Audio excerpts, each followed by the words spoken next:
All right, we're back with another episode of Maverick and Dempsey's Rundown. It's been a little while since our last episode. You'll have to forgive us. We were moving and we've been pretty busy.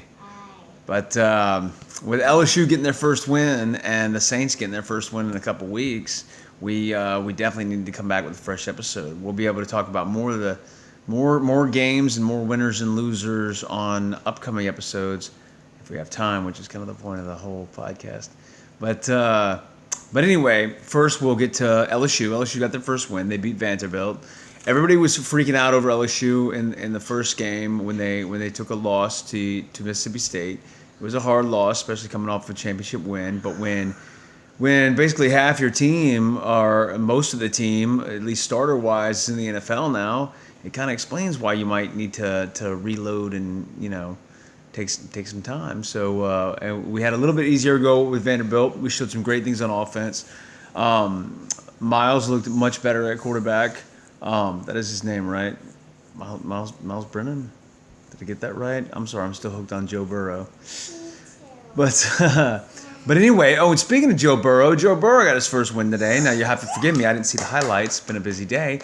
But Joe Burrow got his first win with the Cincinnati Bengals, his first NFL win. It was against the Jags, which the Jags, they're not that great of a team, but the Jags play hard. Gardner Minshew is that Cinderella story, but here comes Joe Burrow into town.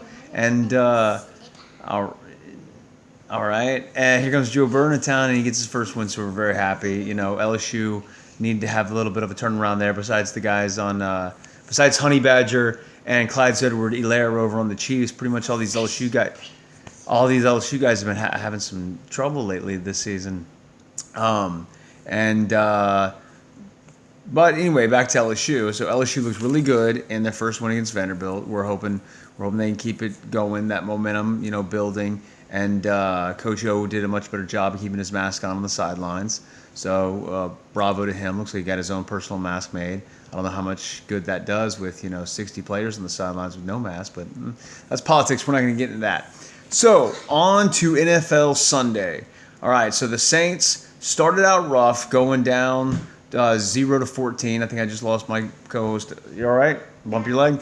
So the Saints were losing 0-14 very early on in the first 5 minutes of the game today, but they quickly rebounded, and Drew Brees showed why he is Drew Brees. The Saints showed why they are the premier team in the South, and they began to mop the floor with Detroit, and took care of them. You like that? And took care of them pretty easy in the end.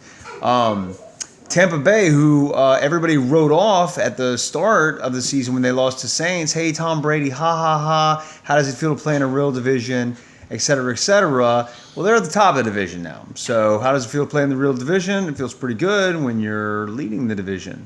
Tom Brady, once again, had a great game. He had a pick six. He's been throwing way too many of those lately.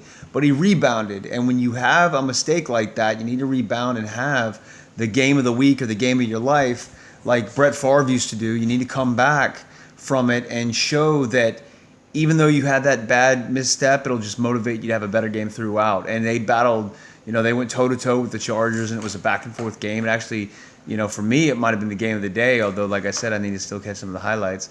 But Tom Brady looked fantastic. He's not showing his age. And Tampa Tom is riding strong right now. Only got one loss this season, but they got a 4-game win streak going. And it's 4 games, right? This is week 5? 4? I don't know. I'm sorry. I'm tired and I've been moving. So anyway, I don't know what you just said. But so Bucs Chargers, great game. Check out the highlights on that. And tomorrow we have a doubleheader. It's the only time that Monday Night Football does a doubleheader, with the exception of the first week of the season, and that's because of COVID taking out Cam. So that's not good, even though I'm not afraid. They can't see your hand when you do that, when you're giving thumbs up and thumbs down.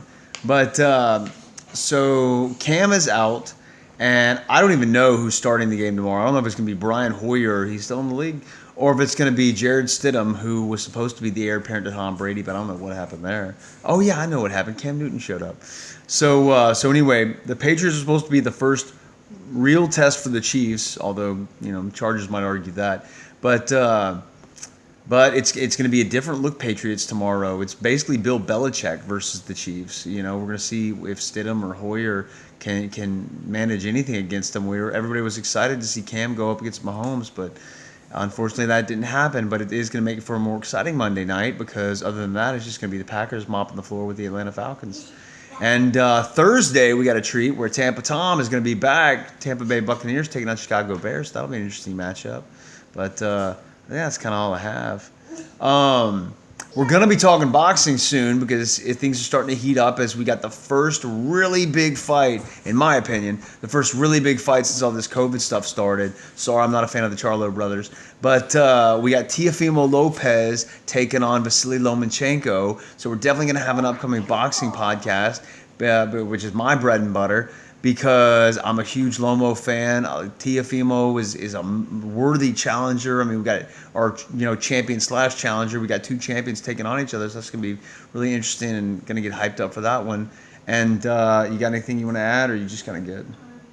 They have funny names. They have funny names: Vasily Lomachenko and Teofimo Lopez. All right, we got a pop culture episode coming up soon that we've been planning for a while. And we were having to do some homework, but we've both been rewatching The Office and Parks and Rec while we were cooped up in a hotel for 3.5 months. And we're gonna finally settle the debate in the next podcast, the next joint podcast. All right, thanks for chiming into that one. I was kind of it's called like a lead, like leading in. Anyway, but I might do a podcast or two without my sidekick while she's at her mom's. But we're going to be back with a joint podcast, and we're going to be discussing, as she said, The Office versus Parks and Rec. Which show really is better? And it's not going to be, I'm not trying to make this an opinion. I'm going to actually do positive and negatives, and we're going to really size it up and see. So maybe somebody will pull it in the end, and it'll surprise even me. So, all right, that's pretty much it for me. I think my sidekick is gone. So tune in next time for the Maverick and Dempsey rundown. Hey, there she is. Hey.